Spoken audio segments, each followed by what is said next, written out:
Hi friends, ഞങ്ങൾ തൃശ്ശൂർ പോയിട്ട് തിരിച്ച് വരുന്ന വഴിയാട്ടോ. പുറത്തിറങ്ങിയാൽ പിന്നെ ഒരു ജ്യൂസ് കുടിക്കണം എന്നുള്ളത് നിർബന്ധമായിരിക്കും. അതുകൊണ്ട് തന്നെ വടക്കാഞ്ചേരി ഇറങ്ങി. ഞങ്ങളുടെ കൂടെ അമ്മയുണ്ട് കേട്ടോ. വേറെ എവിടെയും പോയിട്ട് വരുന്നതല്ല, ഹോസ്പിറ്റലിൽ പോയിട്ട് വരുന്ന വഴിയേ. കുട്ടികളെ 2 പേര് കൊണ്ടുവന്നിട്ടില്ല കേട്ടോ. മോള് മാത്രമേ കൂടെ ഉണ്ടായിരുന്നുള്ളൂ. അമ്മയ്ക്ക് ഐസ്ക്രീം മതി പറഞ്ഞു കേട്ടോ. ഞങ്ങളൊരു ഡ്രൈ ഫ്രൂട്ടിൻ്റെ ഷേക്കും പറഞ്ഞു. കൂടുതൽ നേരം വെയിറ്റ് ചെയ്യേണ്ട ആവശ്യം വന്നില്ല. പറഞ്ഞ ഐറ്റംസൊക്കെ വേഗം തന്നെ എത്തിയിട്ടോ. ഞങ്ങൾ 4 പേരുണ്ടെങ്കിലും 2 ഐറ്റം മാത്രമേ പറഞ്ഞുള്ളൂ കേട്ടോ. കാരണം തൊണ്ടയ്ക്കൊക്കെ നല്ല പണി കിട്ടിയിരിക്കുകയായിരുന്നു.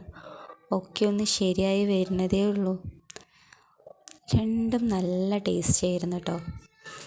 ഏതാണ് ബെറ്റർ എന്നറിയില്ല, അത്രയും നല്ല ടേസ്റ്റ് ആയിരുന്നു. അത് കുടിച്ച് കഴിഞ്ഞപ്പോൾ തന്നെ നേരെ ഒരുപാടായി ഉണ്ടായിരുന്നു. അതുകൊണ്ട് വേഗം ഒരു ചിപ്സിൻ്റെ പാക്കറ്റ് സെലക്ട് ചെയ്ത് അവിടെ നിന്ന് വേഗം ഇറങ്ങിയിട്ടോ. ബായ്.